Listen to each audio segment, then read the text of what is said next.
Portugal já escolheu. Um novo ciclo político começa agora. O que vem depois das eleições? Aceda à informação que não cabe numa manchete. Assine hoje, com até 55% de desconto, e habilite-se a ganhar um dos 10 cartões oferta FNAC que temos para oferecer. Tudo em observador.pt.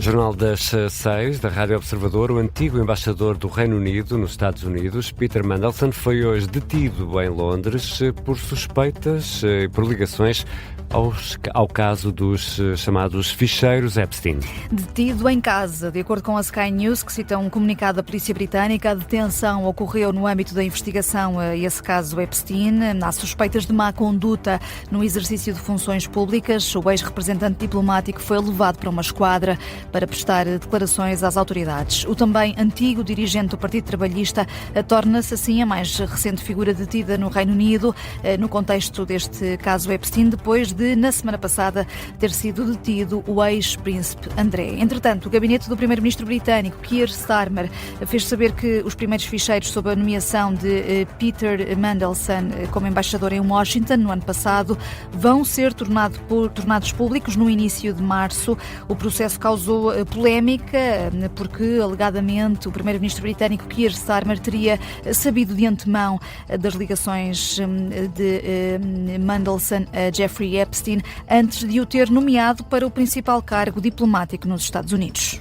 E por cá, em Portugal, o Presidente da Assembleia da República espera que seja a última vez que são adiadas as eleições para órgãos como o Conselho de Estado, Provedoria de Justiça ou o Tribunal Constitucional. É a reação de José Pedro Aguiar Branco sobre o consenso alcançado entre os partidos com representação parlamentar, consenso só para alterar outra vez a data, agora 6 de março. O Presidente da Assembleia da República considera que o preenchimento dos cargos em falta já poderia e deveria ter acontecido, mas admite que o processo é mais complicado num Parlamento fragmentado. São as dificuldades derivadas de ser mais difícil chegar a consensos para esta formação de uma vontade de 2/3.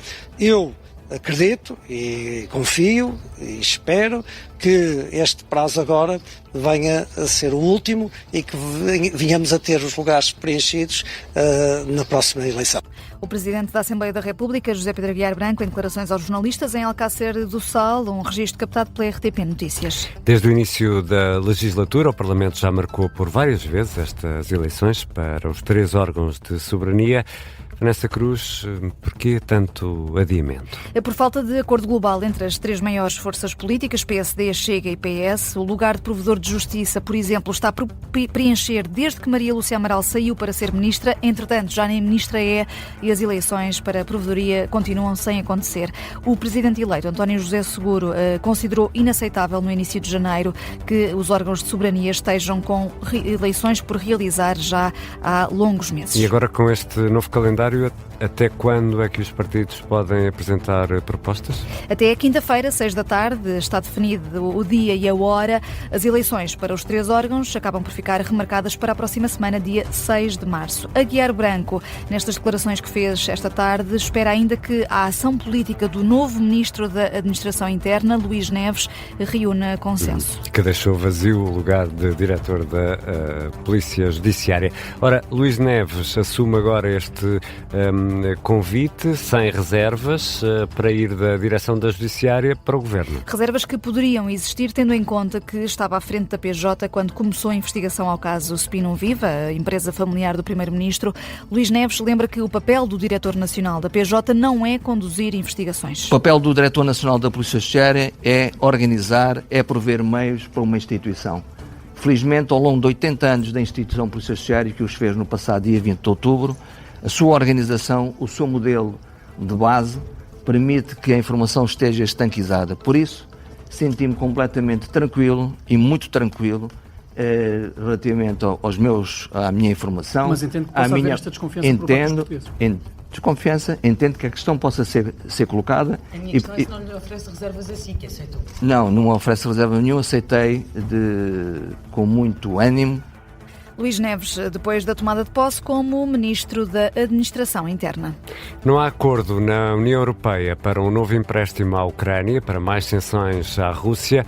Um revés a um dia de se assinalarem os 4 anos de guerra na Ucrânia. Revés admitido pela chefe da diplomacia europeia, Kaja Kallas, diz, no entanto, que o trabalho continua e o ministro português dos Negócios Estrangeiros, Paulo Rangel, que também marcou presença neste Conselho, lamenta que não seja possível chegar a um entendimento a coincidir com uma data tão importante. Nós gostaríamos que o Presidente do Conselho Europeu e a Presidente da Comissão pudessem estar em Kiev justamente para levarem estas duas, especialmente o empréstimo, porque esse tem no médio prazo um papel muito importante. Mas isso eu não diria que estamos em risco, eu diria que não vai ser possível, porque não vamos resolver nenhuma questão nem outra até amanhã. Foi agendada, no entanto, para hoje à noite uma reunião dos embaixadores da União Europeia para tentar ultrapassar o bloqueio húngaro, pelo menos no que toca às sanções a Moscovo. Hungria e também a Eslováquia foram as forças de bloqueio neste Conselho de Negócios Estrangeiros. São contra também um empréstimo de 90 mil milhões de euros a Kiev. Esta falta de entendimento na União Europeia foi tema hoje no Gabinete de Guerra. Na análise do historiador Bruno Cardoso Reis, é mais um episódio que vem provar que Viktor Orbán tem mais simpatia pelo regime de Moscovo do que pelos aliados europeus. A Hungria despreza completamente essas prioridades dos seus parceiros europeus, embora no contexto da União Europeia já há espaço para diferentes opiniões, à partida há um princípio, digamos, de alguma solidariedade entre aliados. E, portanto, é isso que com Orbán nunca tem existido. É por isso que há muitos líderes europeus com esperança que em abril os húngaros finalmente votem no sentido de acabar com o governo de Orbán. É a análise de Bruno Cardoso Reis, no Gabinete de Guerra. António Costa, entretanto, Presidente do Conselho Europeu, respondeu hoje a uma carta enviada pelo Primeiro-Ministro húngaro a ameaçar bloquear, como acabou por fazer, o empréstimo à Ucrânia. De acordo com a agência Reuters, António Costa diz que qualquer quebra de consensos é uma violação do princípio da cooperação sincera e diz também o Presidente do Conselho Europeu que nenhum membro deve ser permitido minar a credibilidade da União Europeia. Budapeste acusa a Ucrânia de estar a impedir entregas de petróleo russo através de um gasoduto ucraniano. É por isso que a Hungria está contra um empréstimo de 90 mil milhões de euros. E há outras notícias a marcar a tarde desta segunda-feira, 23 de fevereiro.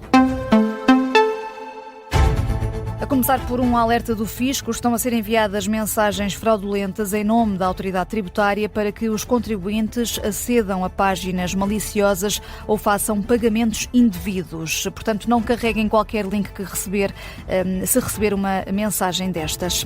O Ministério da Educação vai rever a rede escolar das zonas mais afetadas pela tempestade Christine. A ideia é, em articulação com as autarquias, fazer uma recomposição da oferta escolar em vez de soluções temporárias.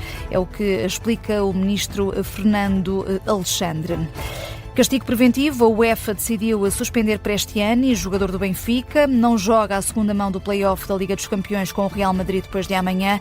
No jogo da primeira mão, na semana passada, o jogador do Real, Vinícius Júnior, acusou Prestiani de ter proferido insultos racistas.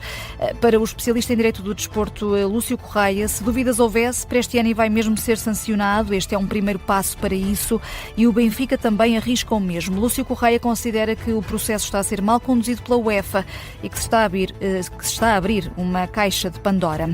O Benfica, entretanto, já reagiu a esta decisão da UEFA de suspender o jogador. Em comunicado, lamenta ficar privado de Prestiani enquanto o processo ainda está em investigação. O Clube da Luz vai recorrer da decisão, apesar de saber que os prazos não vão ter qualquer efeito prático que possa permitir a Prestiani jogar essa segunda mão do play-off da Champions, que está marcada para depois de amanhã, com o relato em direto aqui na Rádio Observador, a partir das 8 da noite. Sai Maria Bethânia, entra Caetano Veloso. O músico vai voltar a Portugal para um concerto no Koala Festival, em Cascais. Às vezes no silêncio da noite eu fico imaginando nós dois. Mas não era a Maria Bethânia que vinha? Não era a irmã?